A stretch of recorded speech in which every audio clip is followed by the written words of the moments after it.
पहले ये वीडियो देखिए। খান এনে রেখেছিল মানে ওদের প্ল্যানটা কি ছিল ভাবো, ওদের প্ল্যান দেখো। আরো কত কোথায় গেল সাদা থানগুলো আরো।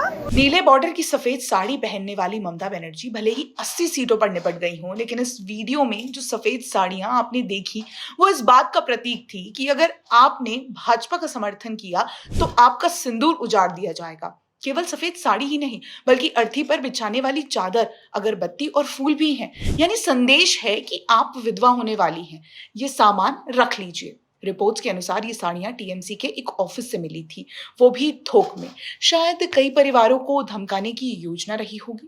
इतना ही नहीं, फरवरी 2026 में बंगाल के बीरभूम क्षेत्र में एक भाजपा कार्यकर्ता के घर के सामने ये डेथ किट मिली थी।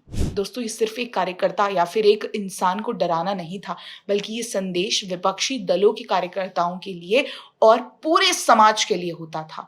ये टीएमसी की वो शांति थी जो चुनाव के बाद शमशान की खामोशी बनाती थी, और इस बार भी इनकी यही कोशिश दिखाई दे रही है। इनका सत्ता मोह ऐसा था कि यहाँ किसी और को वोट या समर्थन देने की कीमत अपनी जान से चुकानी पड़ती थी। संदेश खाली याद कीजिए, वहां भी यही पैटर्न था। वहां के भाजपा कार्यकर्ताओं को सफेद साड़ी और फूलों के साथ संदेश भेजा गया था, तुम कहो हरि, हम कहेंगे हरि बोल।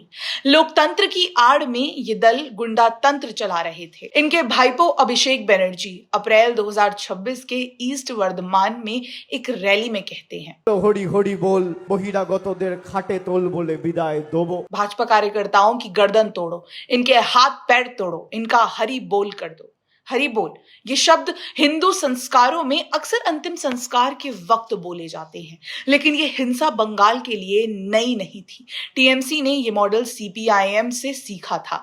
34 इयर्स के लेफ्ट राज में लाल सालू यानी लाल कपड़ा का वही खौफ होता था जो टीएमसी काल में सफेद साड़ी से बना। तब लाल रंग दिखाकर लोगों के घरों के चूल्हे बुझा दिए जाते थे। टीएमसी शासन में सफेद साड़ी दिखाकर मारने की धमकी दी जाती थी।